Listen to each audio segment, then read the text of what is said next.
tardes, amigos. Esta es una nueva edición de Percepciones. Hoy queremos plantear una pregunta. ¿Estamos cerca del final del gobierno de Pedro Castillo?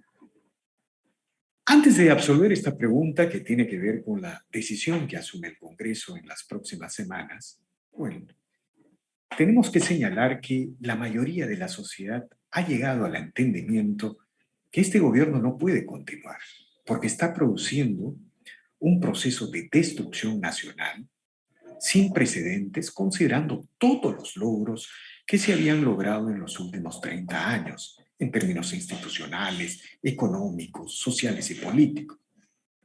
Mencionemos algunos de ellos, algunos de estos elementos de destrucción. En primer lugar, el frenazo económico.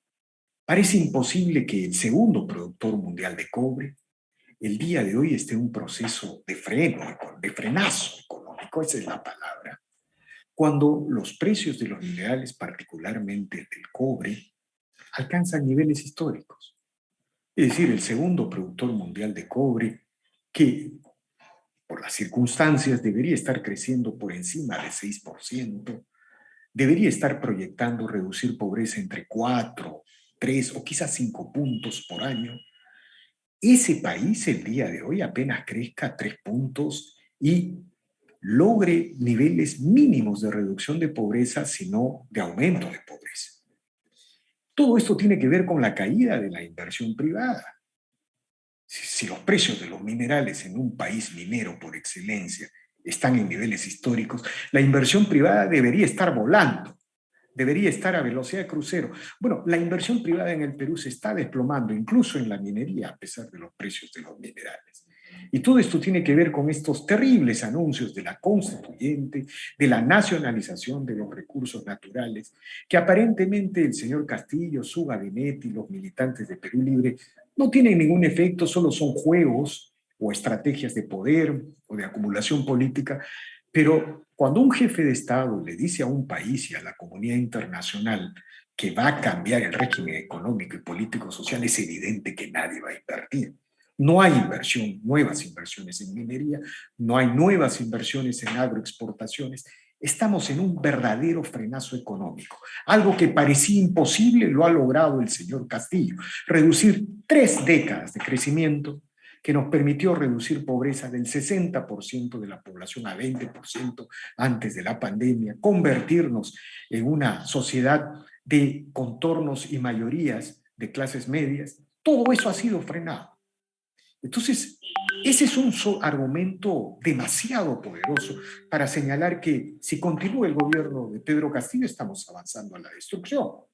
El otro elemento que quisiéramos mencionar es la manera como poco a poco va implosionando el Estado. Es algo que lo vemos todos los días.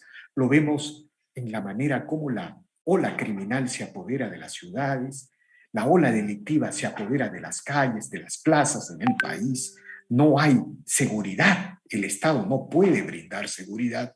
Lo vemos en el fracaso de la vacunación cuando se conoce que a la gente de la tercera edad se le ha dado mayores dosis de vacunas consideradas por la Organización Mundial de la Salud una barbarie, algo inaceptable.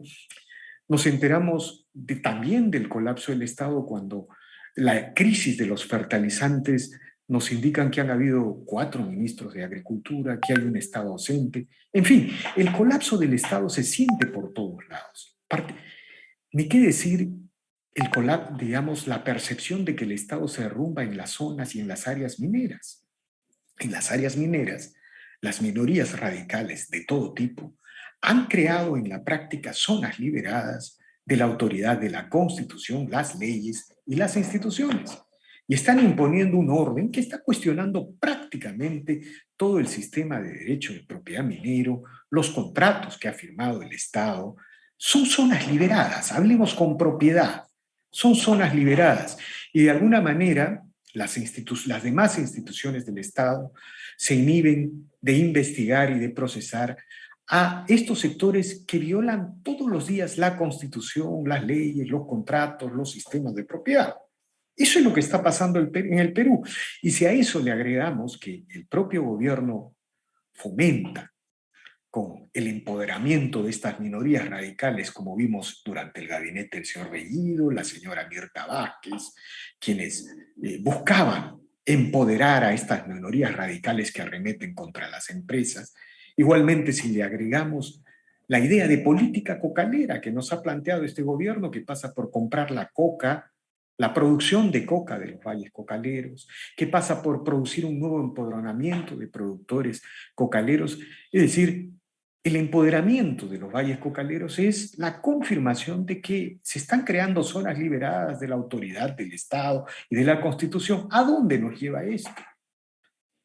No es exagerado, finalmente, concluir que este proceso de destrucción nacional de los logros institucionales, económicos y sociales y la creación de estas zonas liberadas puede terminar con la fractura de la unidad territorial. No es exagerado, no es una sobrereacción ante los hechos o el escenario. Ante esta situación, la pregunta que surge es ¿qué actitud va a asumir el Congreso?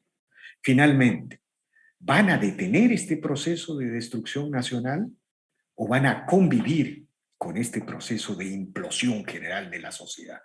Es una de las preguntas claves que el país, la gente, los diversos sectores se formulan todos los días. Parece difícil que el Congreso pueda convivir con este proceso de destrucción del país, de destrucción de la sociedad. Parece imposible, finalmente. Finalmente, digamos, uno debería preguntarse si Alianza para el Progreso y Acción Popular, que han venido jugando en una especie de bisagra entre la oposición y el gobierno, van a asumir la responsabilidad de esta debacle nacional. Es una debacle nacional que puede terminar con cualquier futuro político, idea de política, incluso con la propia libertad. Parece imposible. Todo parece indicar que las cosas empiezan a organizarse hacia julio. Es decir, julio que tiene que ver con el cambio de la mesa directiva, con la conformación de alianzas y convergencias. Y quizá el principal indicador de que las cosas empiezan a organizarse para julio tiene que ver con la acusación constitucional contra la vicepresidenta, la señora Boluarte, un informe de la Contraloría que justifica plenamente este proceso. Si bien es cierto esta acusación constitucional que puede terminar con la inhabilitación de la señora Boluarte en unas semanas, digamos, va a tomar unas semanas, todo parece indicar que es parte de este juego o de este movimiento de rompecabezas que avanza hacia julio. Producida la acusación constitucional y la inhabilitación de la señora Boluarte, el Congreso quedaría frente a frente ante el presidente Castillo y quedaría ante un escenario en el cual tiene que decidir si convive con la destrucción nacional o detiene este proceso e inicia una transición para recuperar el país. Hemos perdido el mundial, no debemos perder el país.